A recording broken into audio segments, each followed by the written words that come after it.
I know you. Your photo is on Mommy's phone. Young Tommy's innocent words echoed through the mall corridor, causing Rachel Mitchell, CEO of Mitchell Industries, to freeze mid-step. Her typically cold and calculating gaze met the brown eyes of the 6-year-old boy, disturbingly familiar eyes that seemed to mirror her own past. Sarah Anderson felt her world crumbling as she watched the scene unfold. The shopping bags slipped from her trembling hands, scattering fruits and vegetables across the gleaming floor. The sound of rolling oranges seemed deafening in the sudden silence, each fruit marking time like a relentless metronome of her fate. For 6 years, Sarah had guarded her secret meticulously. She moved to another state, changed jobs, built a new life away from the judgmental eyes of high society that had suffocated her. Her small suburban apartment and job as an elementary school teacher were worlds apart from the mansions and boardrooms she once frequented. It was a simple life, but an honest one, a life she chose to protect her son. The shopping mall, normally a place for casual Saturday outings, had transformed into a stage for the confrontation Sarah had long dreaded. People passed by, some casting curious glances at the scattered fruit, others recognizing Rachel Mitchell's imposing figure, but no one noticed the silent drama unfolding. "Sarah?" Rachel's voice cut through the air like a sharp blade. "Is it really you?" The businesswoman's usually composed face had lost all color, turning her skin almost translucent under the mall's fluorescent lights. Her eyes, identical to Tommy's, darted between mother and son, connecting dots she never imagined existed. Sarah could see the exact moment understanding began to form on Rachel's face. The truth she had long feared was about to surface. Tommy, oblivious to the growing tension, kept smiling, his brown curls bouncing as he hopped between the two women. Dressed in his school uniform and wearing his Avengers backpack, he was the embodiment of the innocence Sarah fought so hard to preserve. "Mommy looks at your pictures every night before bed," he revealed with children's brutal honesty. "She always cries a little." Sarah felt her legs weaken, and she had to lean against a nearby column to keep from falling. All the care she had taken over the years, the constant phone number changes, social media blocking, elaborate excuses for curious neighbors, was crumbling because of her son's innocent observation. A son that Rachel, her own sister, didn't even know existed. A nephew who carried the same distinctive Mitchell family traits, the expressive eyes, the determined chin, even the way he tilted his head when something caught his attention. Rachel stepped forward, her high heels echoing on the marble floor like a gavel announcing a sentence. Her impeccable suit and elegant posture contrasted dramatically with Sarah's simple cotton dress. It was a cruel reminder of the differences that had always existed between the sisters, differences that now seemed insignificant in light of the revelation hanging in the air. "We need to talk," Rachel said, her voice trembling slightly, breaking her usual professional composure. "Now." Sarah looked at her son, who was now playing absent-mindedly with his shoelaces, completely unaware of the whirlwind of emotions his innocent observation had unleashed. She knew this moment would eventually come, had mentally prepared for it for years. But reality was far more overwhelming than any scenario she had imagined. Memories of the last 6 years flooded her mind. The sleepless nights cradling newborn Tommy, the first steps, the first words, every precious moment she had carefully documented in a diary hidden in the back of her drawer. Moments that Rachel, as an aunt, should have witnessed, but were stolen by past circumstances and choices. The shopping mall's buzz continued around them, people rushing by with their own lives and concerns, completely unaware of the family drama unfolding. A cleaning lady approached to collect the scattered fruit but stopped upon sensing the tension in the air, discreetly choosing to back away. "Tommy, sweetie," Sarah finally managed to speak, her voice steadier than she felt inside. "Why don't you go over to that teddy bear machine? Mommy needs to talk a little bit with the lady." Tommy nodded enthusiastically, running toward the claw machine, his shoes lighting up with each step. Sarah watched him move away, feeling as if each step took him closer to a truth that would change his life forever. "He looks just like you," Rachel whispered, her words carrying a mixture of admiration and accusation. "How could you hide this from me? From our family?" Sarah closed her eyes for a moment, trying to gather courage for the conversation she was about to have. When she opened them again, her gaze met Rachel's with a determination that surprised even herself. "There's a lot you don't know, Rachel. A lot that happened that night." The tension between the sisters was palpable, loaded with 6 years of secrets, hurt, and unspoken words.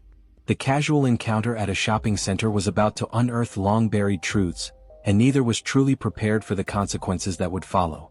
Rachel led Sarah and Tommy to the mall's food court, choosing a discreet table in the farthest corner. The aroma of freshly brewed coffee mingled with the buzz of conversations around them, creating a false sense of normalcy for a situation that was far from normal.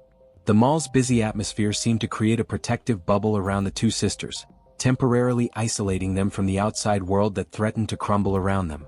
"Sweetie, how about a milkshake?" Sarah asked, trying to keep her voice steady while pulling some change from her purse. The boy nodded eagerly, and a young waitress soon approached to take his order. Sarah noticed how her son straightened up in his chair, trying to appear taller, another trait inherited from the Mitchells. Rachel observed every movement of her nephew with an almost painful intensity. Her eyes caught every detail, the way he swung his legs without reaching the floor, how he wrinkled his nose when smiling, exactly like his father used to do. The father who also didn't know of his existence. The similarities were so striking they hurt, like a mirror reflecting a past she thought was lost forever. "He's 6 years old," Rachel began, once Tommy was distracted with his chocolate milkshake. "Which means you were already pregnant that night. The night you disappeared." Sarah squeezed the napkin in her hands until it became a crumpled ball. The memories of that specific day still haunted her, like a black and white film playing endlessly in her mind. "I found out that morning," she admitted, her voice barely a whisper. "I was planning to tell everyone during the family dinner, the dinner that never happened." The memory of that night still haunted both sisters. It was supposed to be a celebration. Rachel had just been promoted to CEO of Mitchell Industries, taking their retiring father's place. The whole family would be there to celebrate. The banquet hall was already decorated, the menu carefully selected, every detail planned with the precision that characterized the Mitchells. "Why did you run?" Rachel asked, leaning across the table. Her voice trembled with a mixture of contained emotions. "Dad was devastated. Mom never fully recovered. She spent months sleeping in your room hugging your old photos. And I hired detectives, Sarah. I searched for you in every hospital, every city. Do you really not know?" Sarah interrupted, a touch of bitterness in her voice. Her eyes met her sister's, reflecting years of repressed pain. "That afternoon, I overheard Dad's conversation with the lawyers. About how he planned to use my inappropriate behavior to legally disinherit me. How my lifestyle was damaging the company's image." Rachel turned pale. Recognition began to form in her eyes, mixed with growing understanding. "What are you talking about?" "The relationship with James," Sarah explained, casting a protective glance at Tommy, who remained absorbed in his milkshake. "Dad discovered he was just a music teacher without important backgrounds, without business connections. And worse, he found out about his family history." Understanding dawned on Rachel's face. James Thompson, the music teacher who had won Sarah's heart. The man her father considered unsuitable for the Mitchell family. The man who, unknowingly, was the father of the little boy sitting there. The memories of James were vivid. His gentle smile, the way his fingers danced across the piano keys, how his eyes sparkled when he talked about music. James came from a family with a history of mental health issues, Sarah continued, her voice trembling slightly. The weight of these words seemed physical, as if each syllable was a stone being removed from a wall she had built around herself. His mother struggled with depression her whole life, and his father? Well, you know how Dad is about that kind of thing. Bad blood, he called it. As if we were some kind of royalty that couldn't mix with common people. Rachel felt a knot form in her throat. Her father's words echoed in her memory, all those conversations about lineage, about keeping the family name untainted, about the importance of appropriate connections. "But why didn't you come to me?" Rachel insisted, her voice almost pleading. "I would have helped, you know that. We could have found a solution together." Sarah let out a humorless laugh, the bitter sound contrasting with the cheerful atmosphere of the food court. "You? The perfect daughter? The chosen successor? Rachel, you were so busy trying to prove your worth to Dad that you barely noticed what was happening around you. Back then, you were more Mitchell than my sister." Rachel's words hit her like a slap. Memories of her youth surfaced. Endless hours at the office, sacrificed weekends, the constant pressure to be perfect. Meanwhile, Sarah was always the rebel, the artist, the one who dared question family traditions. The sister she secretly envied for her courage to follow her own path. "And James?" Rachel asked softly, trying to process all the revelations. "Does he know about Tommy?" Sarah shook her head, her eyes filling with unshed tears. "I never had the courage to tell him. After I ran away, I found out he'd accepted a position with an orchestra in Europe. It seemed easier to let him follow his dream without the burden of an unexpected child. Without the stigma of being rejected by the Mitchell family, Tommy chose that moment to look up from his nearly empty milkshake. "Mommy, can I have another one?" he asked, his eyes, the Mitchell eyes, shining with childlike hope. Rachel immediately reached for her wallet, but Sarah stopped her with a firm gesture. "No," she said with determination. "I don't need your charity, Rachel. I built a life for us both. It's not luxurious like yours, but it's ours. We have our apartment, my piano lessons for children. It's simple, but it's honest. It's not charity, Sarah. It's family," Rachel responded, her voice breaking on the last word. "He's my nephew. 6 years. I lost 6 years of his life. I don't want to miss any more moments." The silence that followed was heavy, laden with the weight of past decisions and their consequences. Tommy, oblivious to the tension, began drawing on the condensation of his empty glass, creating small patterns that resembled musical notes, another trait inherited from the father he never knew. "Things have changed, Sarah," Rachel finally spoke, her tone softer. "Dad retired completely 2 years ago. The company is different now. I'm different. Don't make the same mistake I did. Don't let pride destroy our family. Not again." Sarah observed her older sister, the powerful CEO, the woman who appeared on business magazine covers. But for the first time in years she could see beyond the professional facade. In Rachel's eyes she saw the same fear and vulnerability she felt. The fear of losing more time, more moments, more memories. Perhaps it was time to give reconciliation a chance. For Tommy. For themselves. For a family that, despite all its wounds, still had a chance to heal. The drive back to the apartment that night was quiet. Tommy had fallen asleep in the backseat of Rachel's car, who had insisted on driving them home. Sarah watched the city lights passing through the window, her reflection revealing an expression of deep concern. Each familiar corner now seemed charged with new meaning, as if the world she had so carefully built was about to change drastically. Rachel's luxury car seemed out of place in this simple suburban neighborhood, drawing curious glances from residents still walking the streets at that hour. The contrast between the sisters had never been more evident. Rachel in her impeccable suit driving a vehicle that cost more than several years of Sarah's teacher salary. The apartment was on the 3rd floor of a modest building.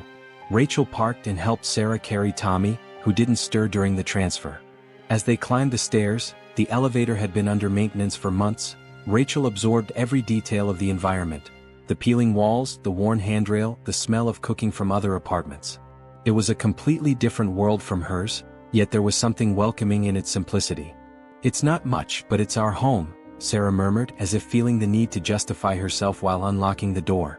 The apartment was small but cozy, with walls decorated with Tommy's drawings and an upright piano against the wall, clearly the most valuable item in the place.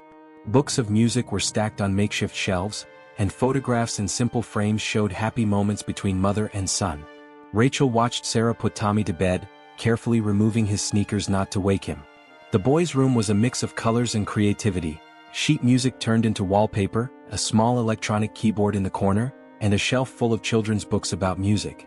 A Philharmonic Orchestra poster hung above the bed. Rachel recognized the season when James had performed as a guest soloist. "He inherited his father's talent too," Sarah commented softly, adjusting the blanket over Tommy. "Started playing piano at 4. Sometimes when he plays he closes his eyes exactly like James did. It's as if a part of James is here with us in those moments." Back in the living room, Rachel noticed a folder on the piano. It was worn at the edges as if frequently handled. Sarah followed her gaze and hesitated for a moment before picking it up, her fingers caressing the worn cover as if it were a precious treasure. "These are the news about you that I managed to collect over the years," she explained, opening the folder. Carefully preserved newspaper and magazine clippings showed Rachel's rise in the company. Her promotion to CEO, successful projects, awards received. There were also older photographs from when they were just two sisters sharing dreams and secrets. "I wanted Tommy to know something about the family, even if from afar." Rachel felt her throat tighten when she saw a particular photo. She and Sarah as teenagers, hugging and smiling in the Mitchell Mansion's garden. It was taken the day Sarah got her first piano. "Why did you keep all this if you were so determined to stay away?" "Because you were still my sister," Sarah answered simply, her voice heavy with contained emotion. "Because despite everything I missed you. But mainly because Tommy deserved to know he comes from a family of strong and determined people. Even if that strength sometimes separates us more than it unites us." Sarah walked to the window watching the nighttime city. Outside, the lights from neighboring apartments shined like earthbound stars, each containing its own stories of joys and sorrows. I can't risk it, Rachel. I can't expose Tommy to possible rejection. He's sensitive like his father. And music is his life just as it was for James. If Dad tries to mold him into the next Mitchell heir. Rachel hesitated, choosing her next words carefully. They both understood the weight of this moment, how their decisions would affect not just their lives but Tommy's future. He's changed, Sarah. Mom's illness affected him deeply. Your disappearance? I think he finally realized the price of his pride. He's no longer that inflexible man we knew. Loneliness and regret have transformed him. The glow of Rachel's phone illuminated the room again, another message from work, another reminder of their different worlds. Sarah remained by the window, torn between protecting her son and giving him the chance to know his family. The past 6 years had been about survival, about building walls to keep them safe. Now she faced the frightening prospect of letting those walls crumble. Just give me time, Sarah finally whispered, her reflection in the window showing both vulnerability and determination. We need to do this at our own pace. For Tommy's sake.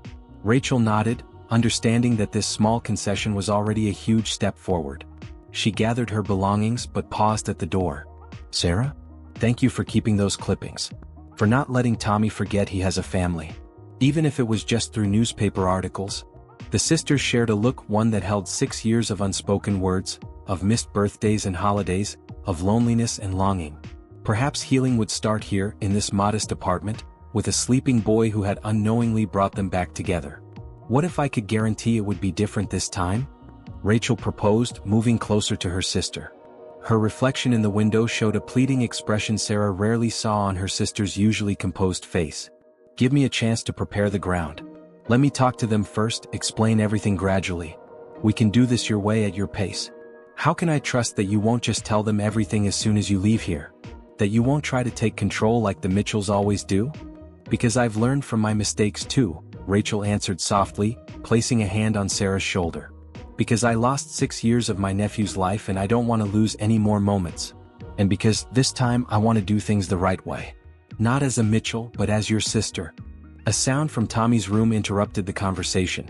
He had stirred in bed, mumbling something in his sleep about music and stars. Both sisters looked toward the room, their expressions reflecting different but equally intense concerns. 1 week, Sarah finally said, her voice firm but with an almost imperceptible tremor. You have 1 week to prepare the ground. But if I sense any sign that this might hurt Tommy, if there's any indication that history will repeat itself, you have my word, Rachel promised, her tone more solemn than any business contract she had ever signed. I'll do everything the right way this time. For Tommy. For us. As Rachel prepared to leave, Sarah stopped her with one last question, her voice almost a whisper. What about James? You still have contacts in Europe through the company. Could you find out where he is? Rachel completed, understanding immediately. Yes, I can try. But are you sure you want to open that door too? That's a lot of changes at once, Sarah. Sarah looked again at Tommy's room, where the hallway light cast soft shadows over her son's sleeping face. He deserves to know his father. And James?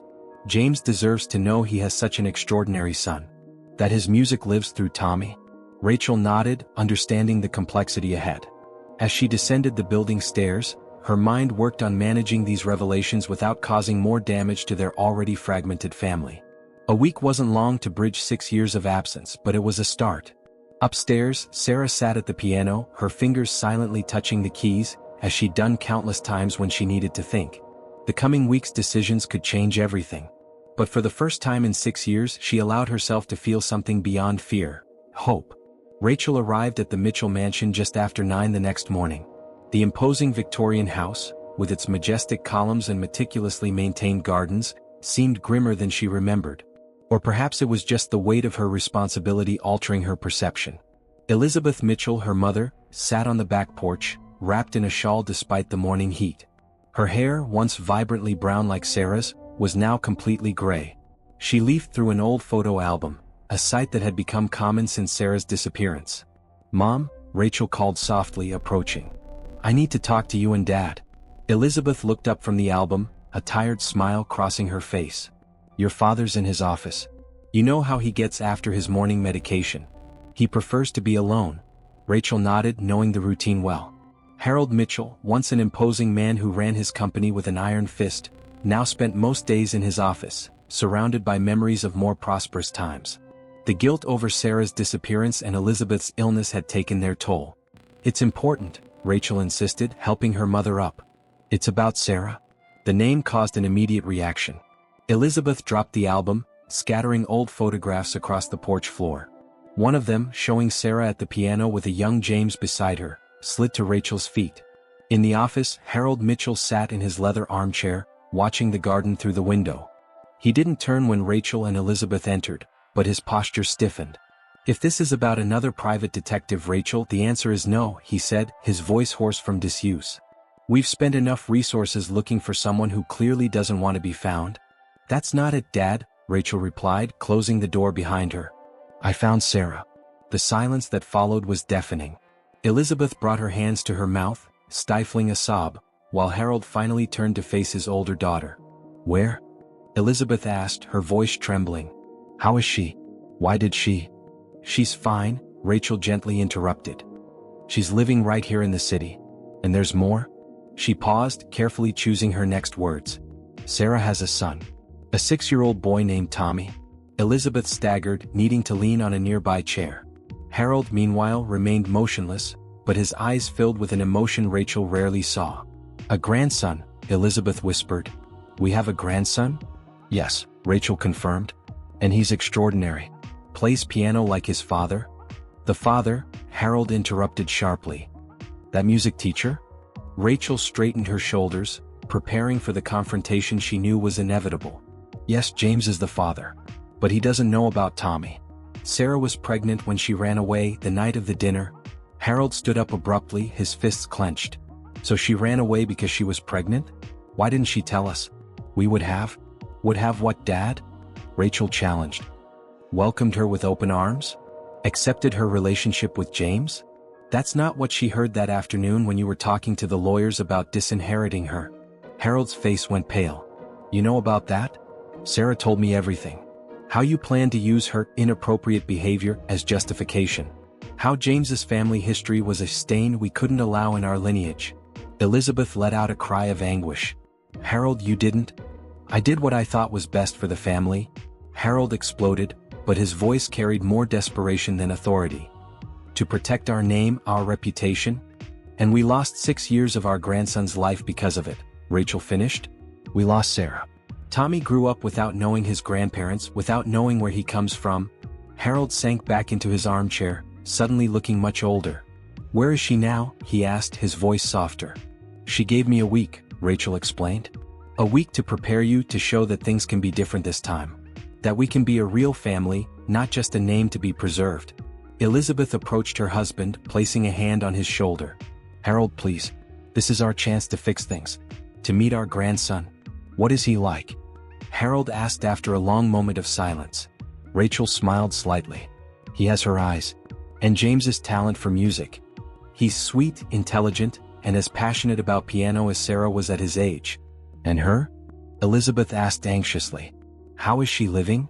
"Modestly," Rachel answered honestly. "She teaches piano to children. The apartment is small but welcoming. Tommy is happy, well cared for. She's an excellent mother." Harold stood again, walking to a shelf where he kept family photos. He picked up one in particular, Sarah on her conservatory graduation day, smiling radiantly beside the piano. "What do we need to do?" he finally asked, his voice carrying a determination Rachel hadn't heard in years. "First, we need to prove we've changed," Rachel responded. "That we won't try to control her or Tommy's life. That we can accept and love without conditions." "And James?" Elizabeth questioned. "He has the right to know about his son." "Sarah agreed to look for him too," Rachel explained. "I have contacts in Europe who can help locate him. But one thing at a time. Tommy is our priority now." Harold put the photograph back on the shelf, his fingers lingering on Sarah's smiling face. Tell her we're ready to listen. To learn. To change." Rachel nodded, feeling a mixture of relief and apprehension. The first part of her mission was complete, but she knew the road ahead would be complex. Reconciling 6 years of absence, hurt, and regret wouldn't be easy. As she prepared to leave, Elizabeth stopped her. "Rachel, wait. There's something I need to show you." She hurried out, returning moments later with a small music box, the same one that used to play Sarah to sleep when she was a child. Take it to Tommy, Elizabeth said, her eyes shining with unshed tears. So he knows that even without meeting us, he was always part of this family. Rachel carefully took the box, recognizing the weight of the offering, not just the object itself, but what it represented. A first step toward reconciliation, a bridge between the past and the future they hoped to build together. Sarah was giving her last piano lesson of the day when the doorbell rang. Tommy, practicing on his small keyboard in the corner of the room, ran to answer, but she stopped him with a gesture. Unexpected visits had made her nervous since meeting Rachel at the mall.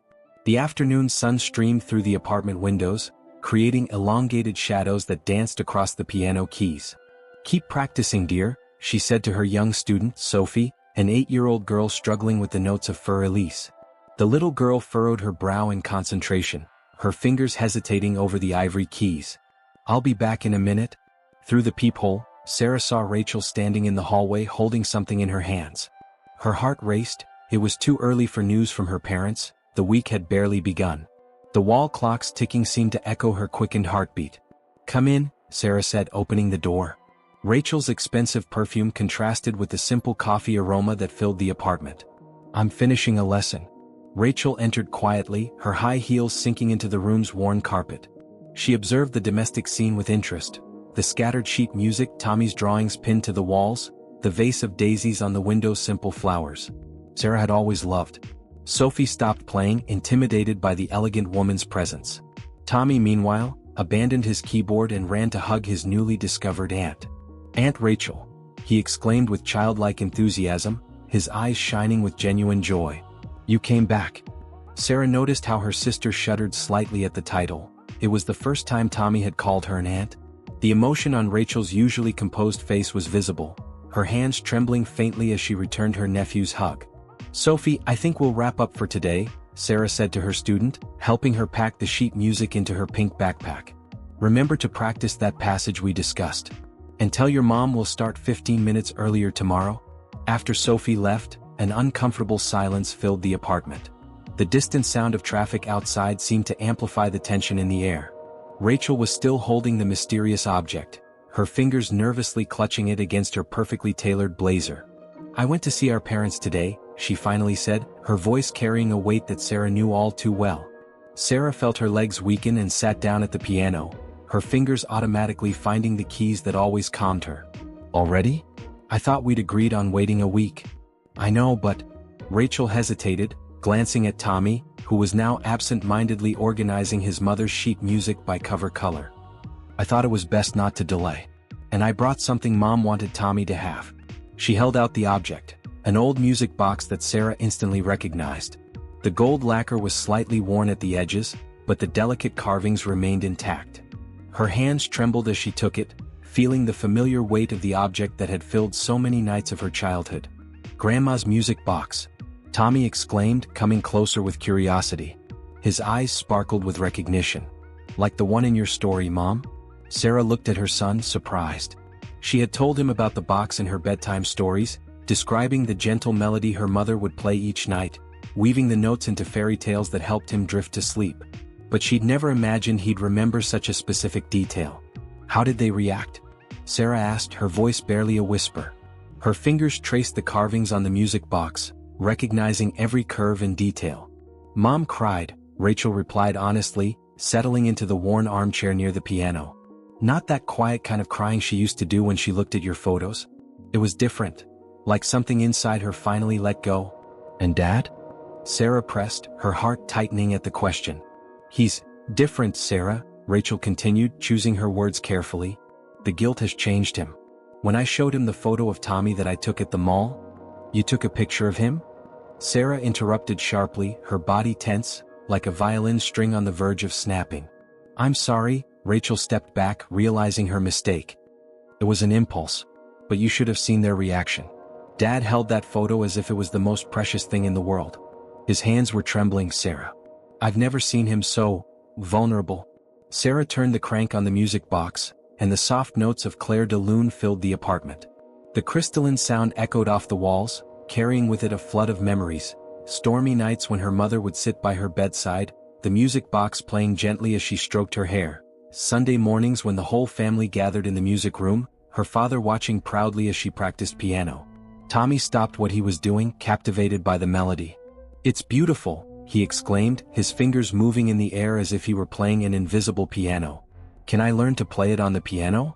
"Of course you can, honey," Sarah answered automatically, though her thoughts were far away, lost in a maze of memories and possibilities. "They want to meet him, Sarah," Rachel continued softly. "Not as an heir to the Mitchells, not as an extension of the family empire. Just as their grandson. As Tommy. You should have seen Mom's eyes when I told her about his talent for music. She's already planning to turn the old music room into a space just for him." "And what about James?" Sarah asked, changing the subject. The mention of the old music room brought back too many memories. "Did you find anything out?" Rachel hesitated again, adjusting herself in the armchair. "Actually, yes. He's closer than we thought. He came back from Europe 2 months ago. He's teaching at the National Conservatory now. Apparently, the orchestra tour ended, and he decided to settle back in the country." Sarah felt the air leave her lungs. James so close? All this time imagining him on the other side of the ocean, and he was just a few hours away. Her hands instinctively found the piano keys, unconsciously playing the opening notes of the song he had composed for her. "Mom," Tommy called, breaking her reverie. "Why are you crying?" Sarah hadn't realized the tears that were trailing down her cheeks. She quickly wiped them away, forcing a smile. "It's nothing, sweetheart. Just memories." "Sarah," Rachel said, moving to sit beside her sister on the piano bench. "I know it's a lot to take in all at once. But Tommy deserves to know his whole family. And they deserve to know him. We can't let the fear of the past keep us from building a better future. What if it goes wrong?" Sarah whispered, her voice laden with old fears. "What if Dad tries to control everything again? What if James doesn't want a son? What if he hates me for keeping this from him all these years? Then we'll face it together," Rachel replied firmly, holding her sister's hands. "Not as Mitchells, not as heirs to an empire. As sisters. As family."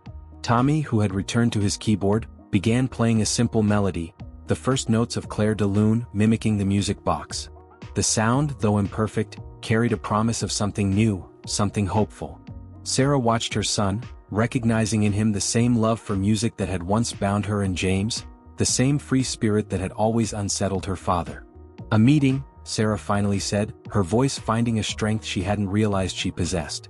"Here on our own ground. First with Mom and Dad, and then we'll think about James." Rachel nodded, understanding the courage this decision required.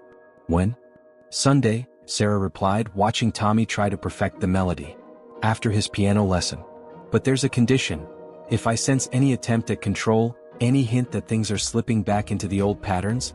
"You have my word," Rachel promised, gripping her sister's hand. "This time will be different. We've all changed, Sarah. Even Dad." As the sisters discussed the details of the meeting, Tommy continued to practice, blissfully unaware of the weight of the decisions being made. The music box played softly in the background, its familiar old tune intertwining with Tommy's tentative notes, a duet of past and present, of hurt and hope. Sarah knew that the coming days would be a test of courage, not just for her but for everyone. The music box was merely the beginning, a first step toward a reconciliation that had seemed impossible just days ago. But now, watching her son play, seeing the genuine support in Rachel's eyes, she allowed herself to believe that maybe, just maybe, it was possible to rebuild her family without sacrificing the freedom she had fought so hard to achieve. Tommy's music filled the apartment, an imperfect but promising melody, much like the future now unfolding before them. Sunday arrived faster than Sarah had anticipated. She spent the entire morning rearranging the small apartment, adjusting the position of the furniture, trying to create enough space to welcome her parents. Tommy, sensing his mother's tension, was unusually quiet, practicing his piano scales with a dedication she rarely saw in him. "Will they like me, Mom?" he asked suddenly, his small hands pausing over the keys. Sarah felt her heart clench. "Of course they will, sweetheart. How could they not?" The clock showed 2:30 when the doorbell rang. Sarah took a deep breath, smoothing down her simple dress, the nicest one she had, and went to answer. Rachel was there as promised to help bridge the gap between worlds. "They're waiting in the car," Rachel said softly. "I thought I'd check to see if you're ready." Sarah nodded, though she wasn't sure she would ever truly feel ready for this moment. "Tommy, come here, darling." The boy approached, wearing the new blue shirt Sarah had bought especially for the occasion. His brown curls had been carefully combed, though one rebellious strand insisted on falling over his eyes, just like James's used to. Rachel signaled through the window, and a moment later, Elizabeth and Harold Mitchell climbed the stairs of the building. The sound of their footsteps echoed down the hall, each step bringing them closer to a meeting that was 6 years overdue. When the door finally opened, time seemed to stop. Elizabeth, once a tall, elegant woman, appeared smaller and more fragile than Sarah remembered. Her hair, now completely gray, framed a face lined with years of worry. Harold, too, was no longer the imposing figure who used to command every room. His shoulders were slightly hunched as if carrying an invisible weight. "Sarah," Elizabeth whispered, her voice trembling. "My girl?" The silence that followed was broken by Tommy, who took a step forward with the natural curiosity of children. "Are you my grandma?" he asked, looking directly at Elizabeth. Elizabeth brought her hands to her mouth, stifling a sob. "Yes, dear. It's me." Tommy smiled, the same smile Sarah knew so well, the same smile as James. "Want to hear me play the piano? Mommy says you like music too." It was as if those simple words broke an invisible barrier. Elizabeth knelt down, despite her difficulty, to be at eye level with her grandson. "I would love to, my dear. I would love it very much." Harold remained standing at the door, his eyes fixed on Tommy as if he were trying to memorize every detail of his grandson's face. Sarah noticed he was holding something in his hands, a package wrapped in golden paper. "May we come in?" he asked, his voice hoarse with emotion. Sarah nodded, stepping aside. She watched as her parents entered her small world, noticing how their gazes scanned the room, not with the judgment she feared, but with a kind of reverence, as if every object told a story of the lost years. Tommy had already run to the piano, eager to show off his talent. His small hands began to play Clair de Lune, the same piece from the music box that now held a place of honor on the piano. Elizabeth sat next to her grandson, silent tears flowing down her face as she watched him play. Harold remained standing, but Sarah noticed how his fingers moved lightly, following the melody, a habit she had inherited from him. "He has a gift," Harold commented softly. "Like you, like James?" The mention of James' name made Sarah stiffen, but to her surprise, there was no criticism in her father's voice, just an observation. "Sarah," he continued, turning to face her. We brought something for Tommy." He extended the golden package with trembling hands. Tommy paused his performance, curiously eyeing the gift. With Sarah's silent permission, he approached his grandfather and took the package. Inside was an old leather case. When Tommy opened it, his eyes widened. It was a conductor's baton, delicately crafted in wood and silver. "It belonged to your great-grandfather," Harold explained. "He was a conductor before he built the company. It was supposed to be yours, Sarah, but you never told me this story," Sarah finished, surprised. "I never knew we had a conductor in the family." "There were many things I should have told you," Harold admitted. "Many traditions that should have been about music, not business. I lost my way somewhere along the line." Elizabeth stood up from the piano and walked over to Sarah. "Can we start over?" she asked softly. "Not as the Mitchells we were, but as the family we could be?" Sarah felt the tears she had held back all morning finally escape. 6 years of hurt, of loneliness, of daily struggles couldn't be erased with one meeting, but maybe it could be the beginning of something new. Tommy returned to the piano, this time holding the baton with reverence. "Can I use this to conduct when I play?" he asked innocently, making everyone smile. "Of course you can, dear," Harold replied, his voice softer than Sarah had ever heard it. "And maybe you can teach me some of the songs your mother taught you?" That moment, with Tommy at the piano, her parents by his side, and Rachel watching with a satisfied smile, wasn't perfect. There was still much to be said, much to be forgiven. But it was a start. Tommy's music filled the apartment, his imperfect notes full of love echoing through the walls, building bridges over the lost years. And as the afternoon sun filtered through the windows, Sarah allowed herself to believe that maybe, just maybe, second chances were possible. Now there was only one missing piece to complete the puzzle. James? But that would be a story for another day. The morning was bright when Sarah parked her car at the conservatory. Tommy sat in the back seat, nervously swinging his legs, while Rachel occupied the passenger seat. The imposing historic building with its neoclassical columns and tall windows seemed even more intimidating than Sarah remembered. "Are you sure you want to do this today?" Rachel asked softly. A week had passed since the meeting with their parents, and each day brought small steps forward in rebuilding family ties. "He has the right to know," Sarah answered, glancing at the clock on the dashboard. 10:45, James would be finishing his morning class.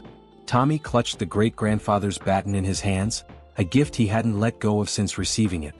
"Are we going to meet my dad today?" he asked for the 10th time that morning. Sarah nodded, unable to form words.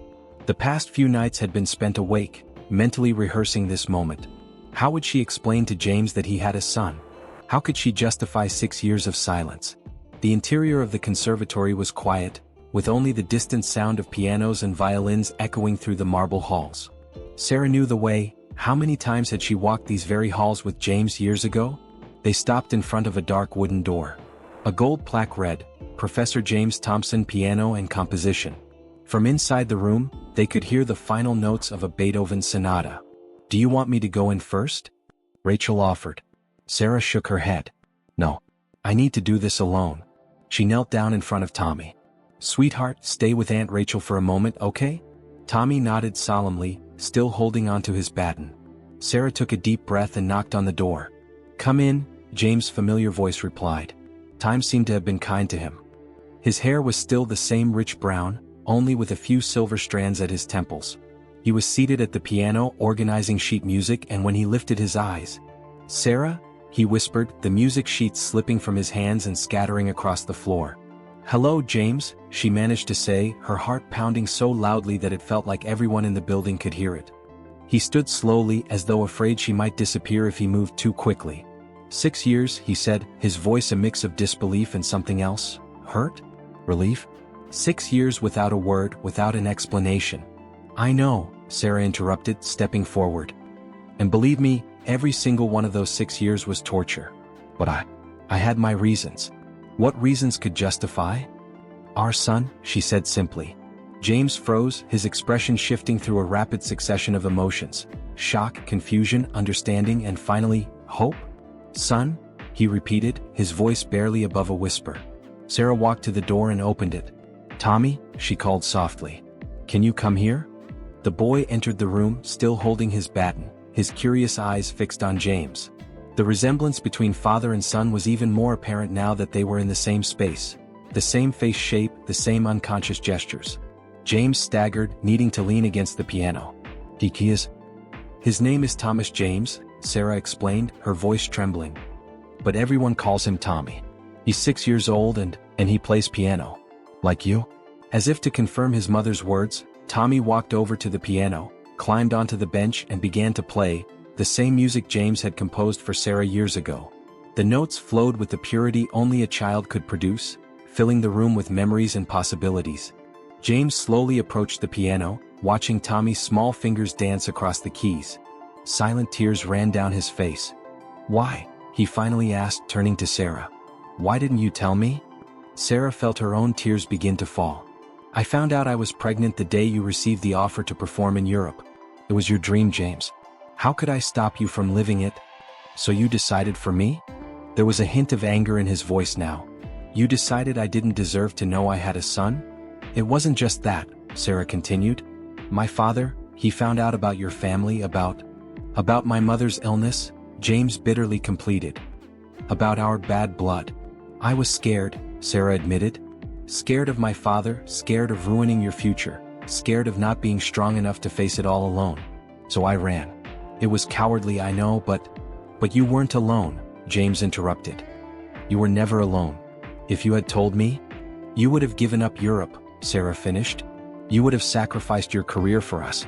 I couldn't let you do that." Tommy finished his song and looked at the adults with curiosity. "Did I play it right?" he asked innocently. James knelt next to the piano, meeting his son at eye level. "It was perfect," he answered, his voice thick with emotion.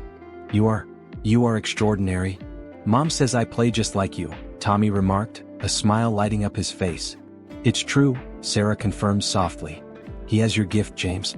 And not just for music. He has your heart too." James reached out hesitantly, brushing his fingers through Tommy's curls, the same curls he had as a child. Can I make up for the lost time?" he asked, looking at Sarah. "That's why we're here," she replied. "To give Tommy the chance to know his father. To give you the chance to be a father. To try and fix what was broken. Do you want to be my dad?" Tommy asked directly, with the innocent honesty that only children possess. James felt his heart tighten at the question. "More than anything in the world," he answered sincerely. Tommy smiled and without hesitation, threw his arms around James's neck. The man froze for a moment before returning the embrace, his tears now flowing freely. Sarah watched the scene, her own heart overflowing with emotion. Rachel, who had remained discreetly by the door, also had tears in her eyes. "Can we play together?" Tommy asked, pulling away from the hug. "Mom said you compose beautiful music." James laughed through his tears. "Of course we can.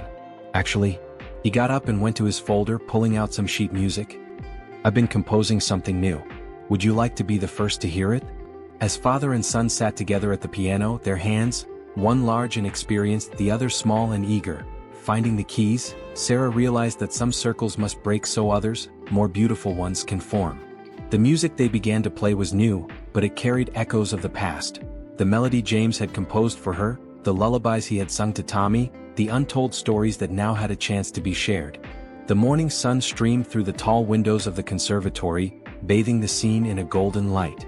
And in that moment, as the notes intertwined in the air, Sarah knew she had made the right choice.